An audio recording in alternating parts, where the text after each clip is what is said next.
Meanwhile, if you search Gabby Petito on any social media platform, you're going to find thousands of posts.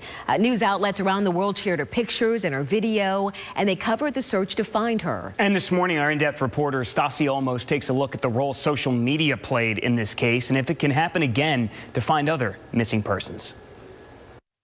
It's pictures like these circulating all over social media with thousands of people across the country trying to help solve the missing person turned homicide case of Gabby Petito. I have never seen anything like this in my years of doing this work. This Facebook group started by strangers for theories and discussions to help find Petito and now her missing fiance, Brian Laundrie. When I joined last week, it had 6,000 people. Over the weekend, it was up to 10,000. Today, more than 24,000. But crowdsourcing information online isn't new. From the Boston Marathon bombing pictures and videos in 2013 to the most recent riot at the Capitol on January 6th, where social media provided the FBI with more than 200,000 photos to help catch suspects. But this case has captivated the American audience for, I think, a couple of reasons. One, that cross-country trip, I think, added to that.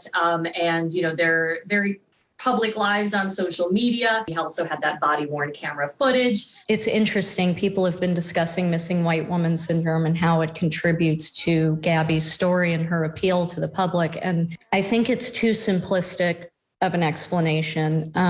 And there are so many different factors that compelled people to help Gabby. And one of them being she wanted to be an influencer. She put her life out there for people to see. But social media can also hinder an investigation. The Hillsborough County Sheriff's Office told me in an email it can be a breeding ground for false information. People on social media are brilliant and they're coming at it from an outside the box perspective with creativity, but they're also not coming at it with an investigation background. According to the FBI's National Crime Information Center, nearly 550,000 missing persons were filed in 2020. 89,637 were still active by the end of the year. The National Missing and Unidentified Persons System found 40% of their reported cases are more than 20 years old. 22% are more than 10 years old. One of them I found on the Pinellas County Sheriff's Office page is a young woman who went missing from Indian Rocks Beach. In 2011, she went to break up with her boyfriend in Indian Rocks and was never seen again. And then he went to New York and was not cooperating.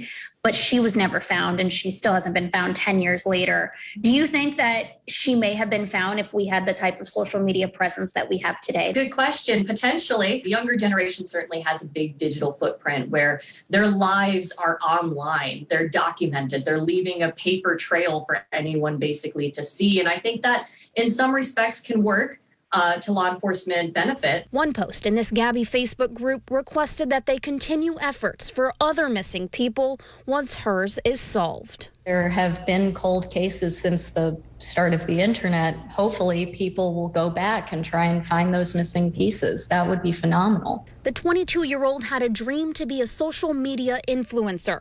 Her legacy may be just that. Reporting in Tampa Bay, Stasi Olmos, ABC Action News.